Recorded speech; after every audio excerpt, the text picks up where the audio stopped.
Bonsoir à toutes et à tous, bienvenue dans Info Pacifique. Voici les grands titres de l'actualité. Le policier Harold Théodore a été tué lundi au centre-ville de Port-au-Prince par des bandits armés de la coalition de Vivre Ensemble.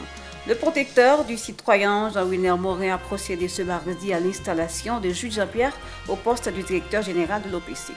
Le président du CPT, Leslie Voltaire, a rencontré lundi le FIDA pour discuter des solutions à la crise alimentaire en Haïti, selon un communiqué de la présidence. Des enseignants et d'élèves d'écoles publiques poursuivent leur mouvement de protestation dans diverses régions du pays, notamment à Petit-Gouave et dans les Nippes. Les enseignants revendiquent de meilleures conditions de travail, tandis que les élèves exigent la présence des professeurs en salle de classe. Et puis, à l'occasion de son premier anniversaire ce mardi, la plateforme Résistance démocratique a réaffirmé son engagement en faveur de changements durables dans le pays. Restez avec nous, la suite, c'est après la pause. De haut chef, bonsoir, bienvenue dans le développement du journal. Comme annoncé en titre, les bandits armés ont répandu la terreur lundi dans plusieurs endroits de la région métropolitaine de Port-au-Prince, notamment à l'avenue Christophe, à la rue Caprois, Magloire-Amboise, à Tabar et la commune de Keskov.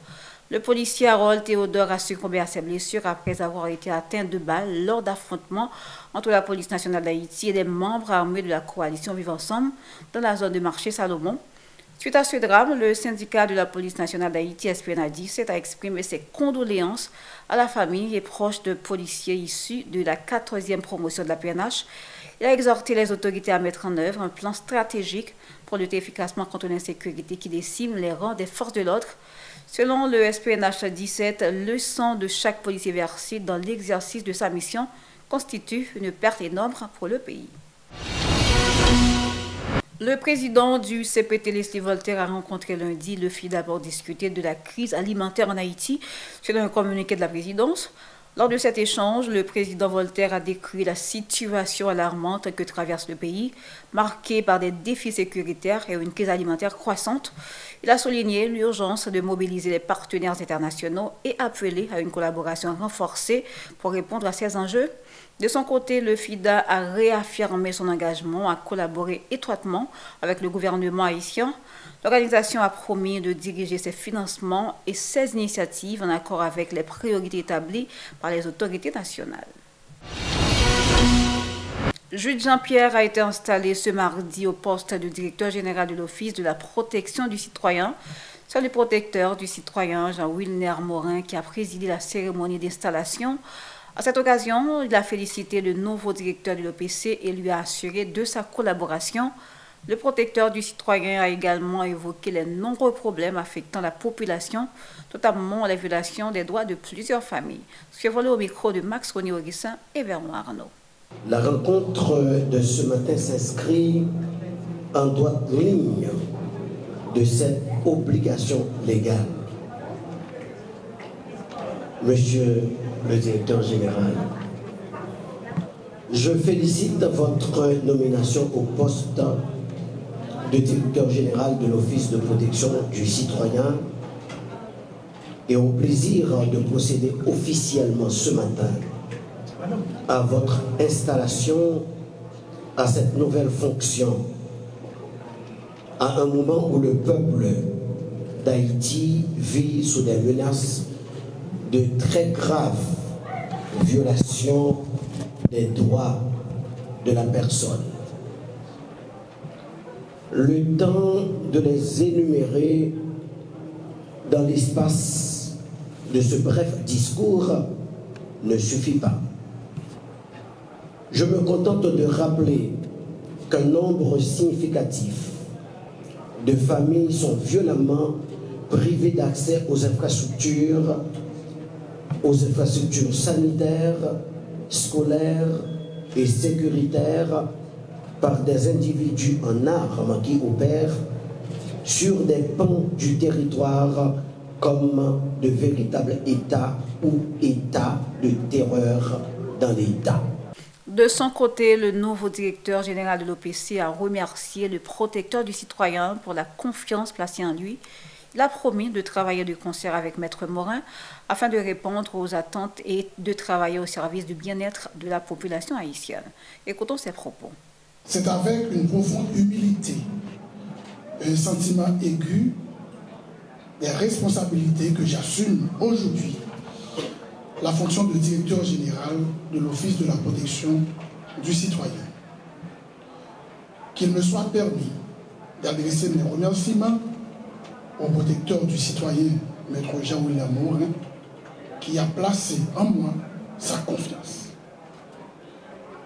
Je veux témoigner toute ma reconnaissance et lui rassurer que j'accomplirai ma fonction avec loyauté, dévouement et intégrité.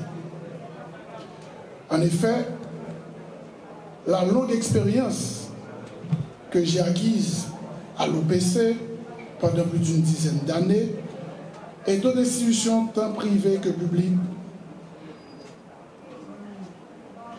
sera mise à contribution pour accompagner le protecteur du citoyen ainsi que les cadres de l'institution conformément à la mission qui est de protéger tout individu contre toutes les formes d'abus de l'administration publique en conformité à sa loi organique du 3 mai 2012 portant organisation et fonctionnement de l'institution. Autre information, le ministère de l'Éducation nationale et de la formation professionnelle a lancé un atelier de formation de 3 jours consacré à la gestion des risques et désastres en milieu scolaire. Jean-Miss Grain-Fanor, directeur du Centre de formation des cadres de l'éducation, a précisé que 23 employés issus de la direction technique et du bureau central du ministère et de la direction départementale de l'éducation de l'Ouest participeront à cette formation. Suivons-le au micro de Gérard Hirschkesil et Franz Michael Stevens. Moi, dans son plaisir, moi, je dis avec nous, dans le cadre de formation qu'a fait sur gestion des désastres dans l'école. C'est une formation qui inscrit dans la perspective pour mettre en œuvre un plan de réduction de risques aux catastrophes dans le secteur éducation. Et formation ça, les faits cadres qui appelés à gérer cellules GRP dans l'éducation nationale. Et parce que l'essentiel, les nous garder résultats catastrophes, nous avons gardé données, nous rendons compte que un secteur qui est plus frappé les gains catastrophes, c'est le secteur de l'éducation, parce que c'est l'école perdue. Donc, c'est l'école crasée, mais c'est la population élève avec parents, nous environ 4 millions. Donc, ça veut dire que pour gagner près de la moitié de la population qui seulement dans le secteur ça, qui touche sans planter, par exemple, élèves et proches élèves. Donc, c'est d'où la nécessité pour nous de gérer le risque avec désastre dans le secteur. Donc, déjà, pour gérer le risque avec désastre, dans une bonne partie dans le pays, tant du point de vue démographique, en termes de quantité, mais en termes d'espace que l'école occupe. Le représentant adjoint de l'UNICEF, François Kampundo, a salué l'initiative et a souligné que l'agence onusienne a financé ce projet dans le but de renforcer les capacités des institutions scolaires pour mieux gérer les risques liés aux catastrophes naturelles. Selon M. François Kampundo, il est crucial de sensibiliser et de former les acteurs du système éducatif sur les comportements et à adopter en cas de désastre. Il a également rappelé qu'Haïti est très vulnérable aux phénomènes naturels et par conséquent, le pays doit se préparer pour minimiser ses impacts. Suivons-le. L'intervention était axée sur l'appel que je voulais faire aux participants pour s'impliquer de sorte à sortir de cet atelier pour avoir des compétences qu'ils vont pouvoir aller utiliser pour former d'autres cadres du secteur scolaire, à sorte à faire la cascade de cette formation, des compétences qu'ils auront acquises ici pour les repartir au niveau national. Mes attentes est que les gens ayant acquis ces compétences puissent les vulgariser au reste du secteur scolaire, mais les attentes ultimes, c'est de voir des écoles plus sécures et surtout en cas de catastrophe, une atténuation de l'impact des maxima sur les enfants qui sont l'avenir du pays. Donc, on se retrouve dans des écoles beaucoup plus sûres pour les enfants. Il y a plusieurs documents qui vont être produits. La suite sera faite en collaboration avec le ministère de l'Éducation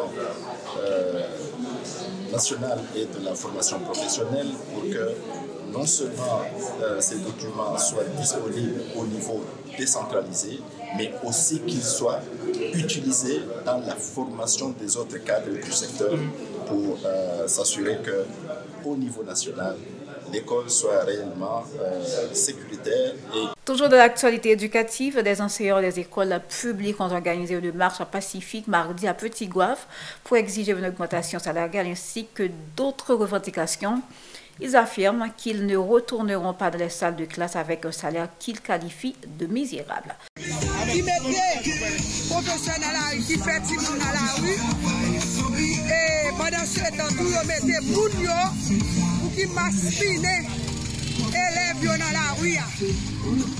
Riposter nous dit non avec Zach malhonnête ça et on connaît très bien c'est affaire yo t'a réglé dans paquet et puis on a des chaillots sous élèves.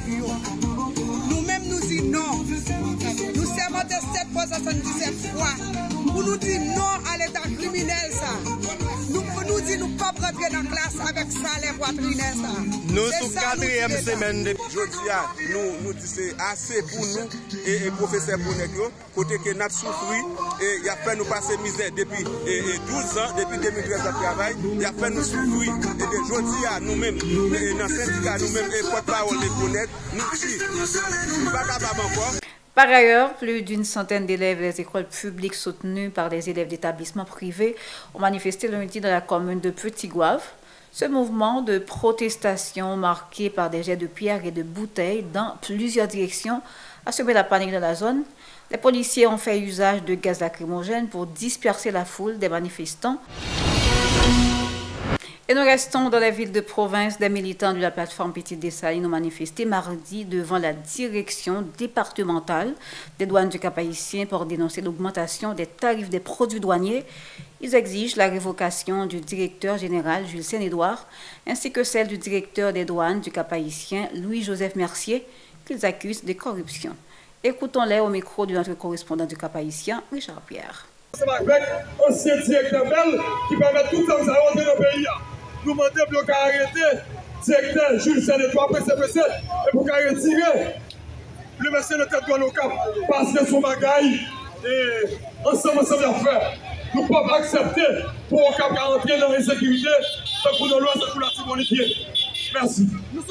Autre nouvelle, le collectif des organisations de la 2e section d'ACEL a salué les changements entrepris par le gouvernement dans certaines municipalités et dans les délégations départementales. Cependant, le coordonnateur de cette structure, Jean-Lucien Christophe, a demandé aux autorités de ne pas remplacer le cartel de la commune de Sodo. Jean-Lucien Christophe a estimé que ce cartel a réalisé d'importants travaux dans la région, notamment de la construction de places publiques et d'écoles communales. Sur le micro de Yasmine Sanon. Dans l'évolution politique qui a mené actuellement là dans le pays, nous voyons beaucoup de chapeaux pour eux, vu que nous avons commencé à faire des changements. Et on montre aussi que donc, bon bagage qu'a fait, puis devant l'autre résultat qui va le bail. Dans ce dos, nous avons un magistrat 8 parents de tennis qui travaille pour la communauté. Par exemple, Sodo pas de jambe lycée. Il est arrivé au lycée côté Timoun, suspendre, marcher près de 12 km à l'école dans la ville de Murbalet. Timoun a lycée Sodo pour aller à l'école. Nous pas de place publique Sodo. D'ailleurs, quand on a Sodo, on arrive Sodo, comment Sodo est culturel, côté pour moun te chita pour réfléchir entre eux. Grâce à magistrat, ça gagne. Gagne en bas par là pour pèlerin qui qu'on a dans fait Sodo. Tu as nécessité pour te vote côté pour moun la prière. Magistrat arrive à créer. Nous-mêmes, nous pas nécessité, même si tu as un changement, pour que le gouvernement chita sur le dossier Sodo. Parce que Sodo, nous-mêmes, jusqu'à maintenant, revendication, nous, besoin nous, magistrat m'a rendu tennis qu'on est. C'est une femme qui apprend chita à mesdames, aider dans l'activité commerce, en façon pour mesdames au travail. Nous-mêmes, nous demandons au gouvernement pour qu'à Sodo, et pour ça me déplacer même. Cas spécial, nous pas souhaiter que le gouvernement moyen qu'à tel Sodo. Nous mettons fin à cette édition de nouvelles. Merci à vous de l'avoir suivi. Restez branchés à la Télé Pacifique pour la suite de la programmation. Au revoir et à bientôt.